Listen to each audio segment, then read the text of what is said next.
Hello and a big welcome back to the Wee Larder channel. Hope you're all doing fine. Now this video I actually filmed probably over a month ago, maybe even like close to 2 months actually. It's been quite a while. And it was filmed after we were out at Loch Mick and we were walking around the loch, and it was a really cold damp day and I actually got really sick after that. And I'm just kind of catching up on everything now. I still have things to catch up on. And so some of the recipes, both of the recipes are kind of for springtime. So the walnut and pear loaf that we're going to be making is something that I would maybe make either in spring or even in the autumn months as well. So it's a really nice one maybe to save until later in the year. But if you want to cook things out of season, we can all get pears in the supermarket all year round. It's really delicious to take on a picnic. And it's just a lovely, lovely recipe. The other recipe we're going to be making is for a lovely rhubarb chutney. I really, really like this recipe. We've used it with so many things. We've used it in like barbecued burgers. We've used it in cheese sandwiches. You can serve it with all sorts of cheese and cold meats and things, and it just works with so many different crackers and stuff. So I hope you enjoy this recipe. So let's get started on our delicious walnut and pear loaf.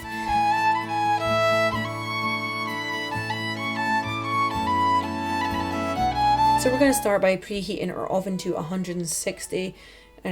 You can actually see I'm setting it to 180, but I did turn it down and I was cooking it at 160. So we're going to add all of our pears into our bowl. Now in hindsight it was probably easier to actually add the pears after I added all the dried and wet ingredients, but Mary was just desperate to get the pears into the bowl, so we added them in first and then we added everything else in. Sometimes things get a little bit mixed up when I'm cooking with Mary. And we're adding our eggs in there as well, and we're also going to add in a little bit of milk too. So we're just going to give that a good mix through just to combine everything really well. Or Mary's going to give it a wee stir for us.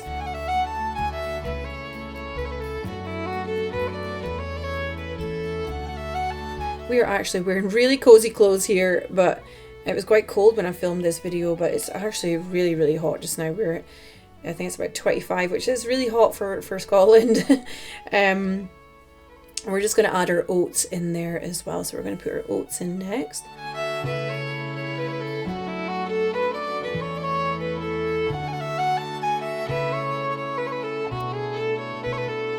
Now I promise I will be popping back into my next video to say hi. I know I haven't been on the camera in a while.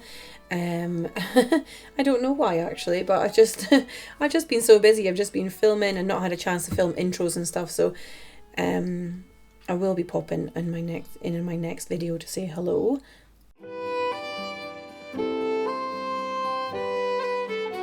So mix that through until it is well combined, and then we're going to add in our vanilla. So I like to use a really good quality vanilla extract. This is an organic vanilla extract that I get from the supermarket, and it's a really, really nice one that I like to use. It is a little bit more expensive, but it's definitely worth it. And we're just going to give that a good mix through again.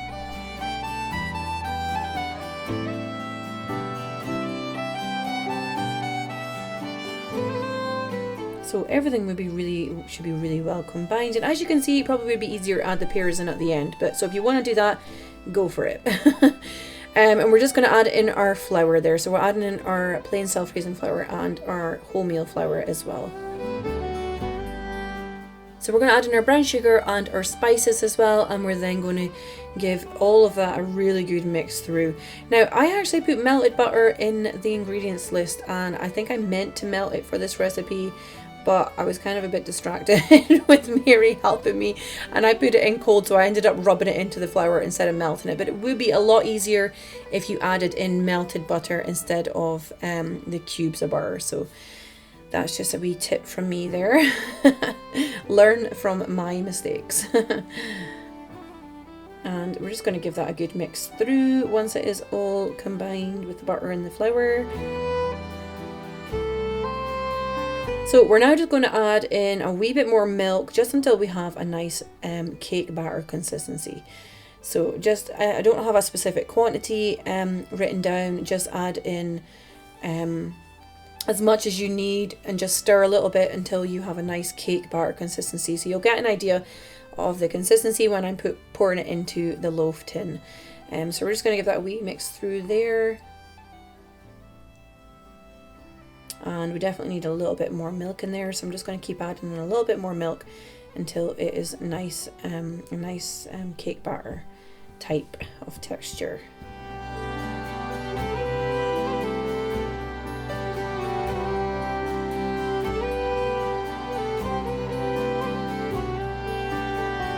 We're just going to pop it into a greased loaf tin and we're going to bake that for approximately 1 hour.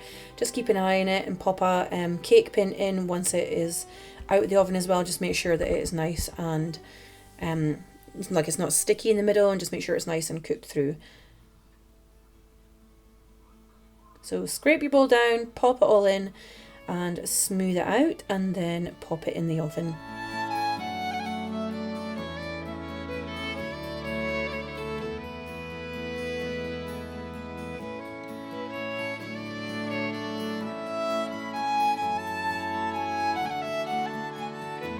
So after an hour it should look something like this. Should be nice and well risen, really nice and golden brown on the top as well. I'm just popping a knife through here just to make sure it's not sticky all the way through, and it is perfect. So we're going to leave that to cool a little bit until, so that the top is nice and cool, so we can add a little bit of honey on the top there. Now you don't have to do this, this is just something extra that I added on, and I find if you want to sprinkle a little bit of walnuts on the top, honey is really good to help the crushed walnuts stick. So this is completely optional, I didn't even put it in the ingredients list, but just a wee bit of honey brushed on the top there. A sprinkle of walnuts just makes it look nice and pretty, but of course you can just slice into it like this if you want to as well. You don't have to do the whole decorative thing.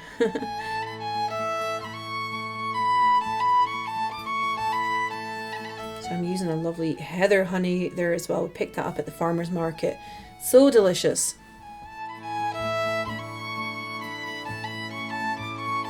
So I'm just crushing a wee bit of walnuts on the top there.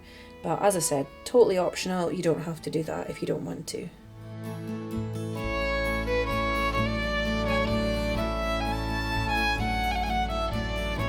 So let's slice into this and see what it looks like. So we've got our lovely pear pieces in the middle there. It's really moist, really delicious. The kids loved it. I don't think it lasted a day in my house actually. But I do have a couple of teenagers though, so they are literally eating me out of house and home at the moment.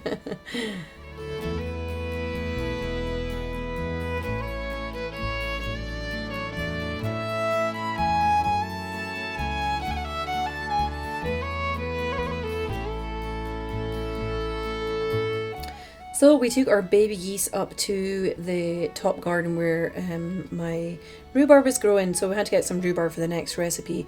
And these guys are so tiny in this video.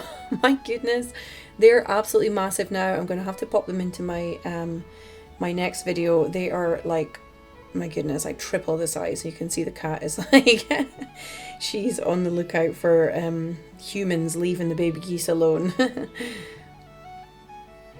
But yeah, these guys were so cute, so tiny, and Mary absolutely loved them. And they were following her around the garden everywhere as well. They're really, really friendly. Hopefully they stay that way. I'm sure once they go into like their breeding season, they will change. But for now, they're super friendly to us.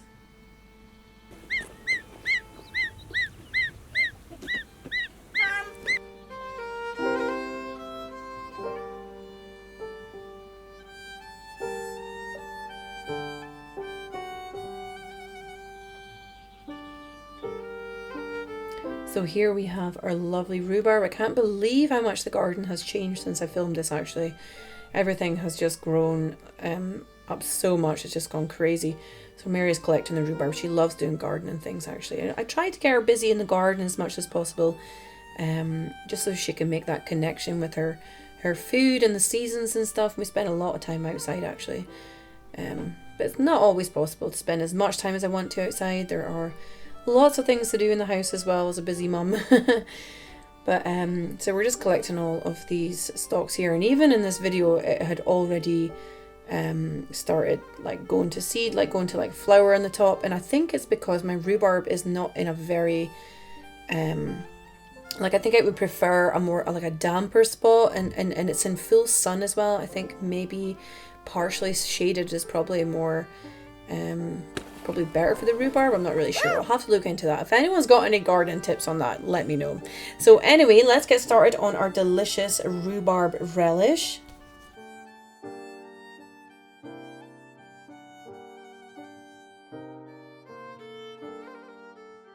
So we have all of our stalks there. We're going to wash those and chop them up into little cubes, like so.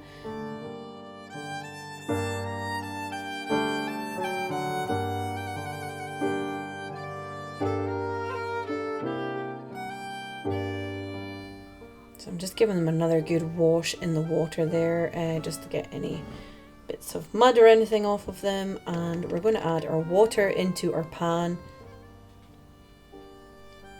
and our apple cider vinegar.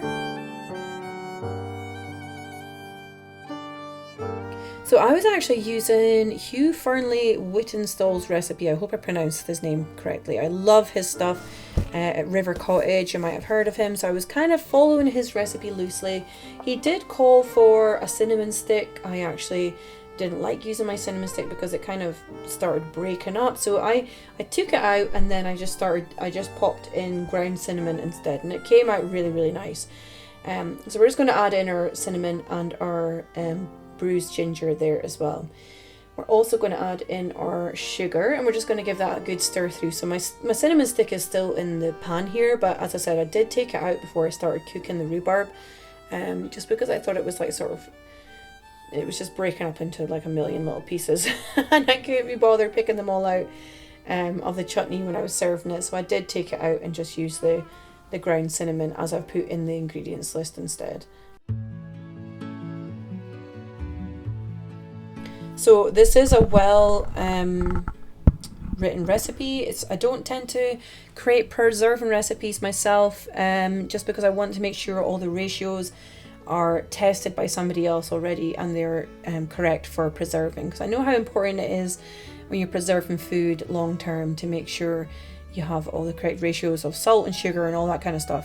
So apart from the ground cinnamon stick, this is half of the recipe that he had in his book. So I halved his recipe because it was just going to be a bit too much for me.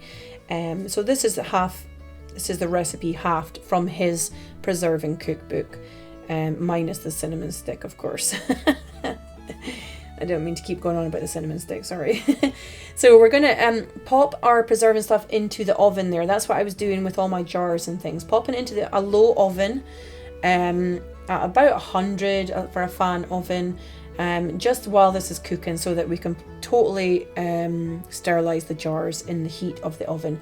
And any other things that you're using so like your funnel and stuff, you want to pop that into the oven as well. So, or any other spoons and things that you're going to be using for scooping out your chutney, pop those into the oven to be sterilized. You can also sterilize in a large pan of boiling water as well. So we're going to add all of our rhubarb into our sugar and water mix there. And with the cinnamon and the ginger, by the way, I just simmered that down for just a couple of minutes, just to let the flavors infuse a little bit, and just to sort of dissolve the sugar a little bit as well. So we're going to mix our rhubarb into all of our sugar and apple cider vinegar and water, and we're just going to add in our raisins.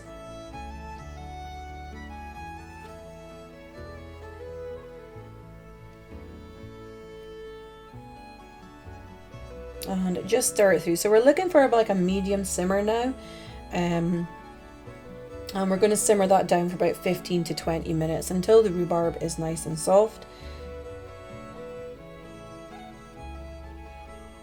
And we're then going to pour that into our sterilized jars. So it does take a while, just keep stirring. I usually don't leave my jams and stuff when I'm making jam on the hob to simmer away themselves. I usually just keep stirring all the time, And I do actually wear, you can't see, but I do actually wear like protective glasses when I'm cooking jam and stuff, because I have actually been like sprayed in the face before with a little bit of hot jam, and it was so I've actually just put on like my screen, my glasses for editing on the computer. So it should be nice and broken down like this. You still want a little bit of texture, so don't overcook it, but the rhubarb does break down quite a bit, so that's kind of what you're looking for. Or that's the texture that I found was the best for this.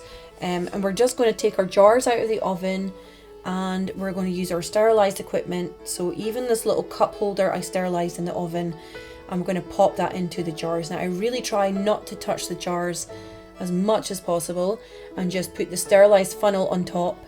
And I actually left I think it was a 1 centimeter space at the top of the jar, and we're just going to add our lids on there as well.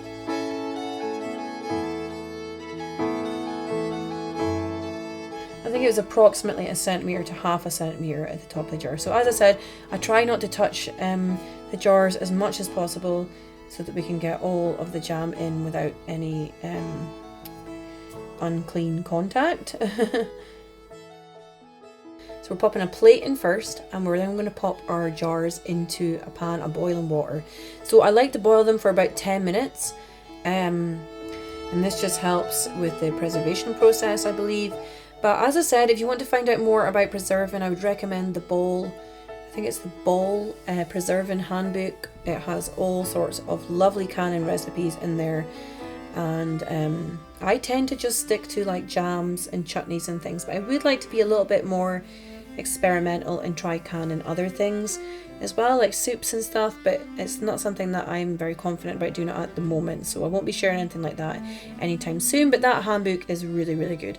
So after the 10 minutes, that is your chutney ready. I didn't actually get a shot at the end there of the finished chutney, but so I hope you enjoyed this video, and I hope you get a chance to make some of these recipes. I've got some delicious recipes coming up for fatty cutties and for a lovely rhubarb tart, so stay tuned for those. If you really enjoy Scottish recipes, I have a free cookbook available over on my website at angiemillen.com, and I sometimes post extra recipes over on my Instagram page as well, and just some of my like daily life over on my Instagram too. So if you want to catch up and say hello over there, pop over and say hi. And if you enjoyed the video, please feel free to give it a big thumbs up, and if you haven't subscribed, if you click the subscribe button and the bell next to it, I will see you guys again soon. So take care. I hope to see you all very, very soon. Lots of love. Bye bye.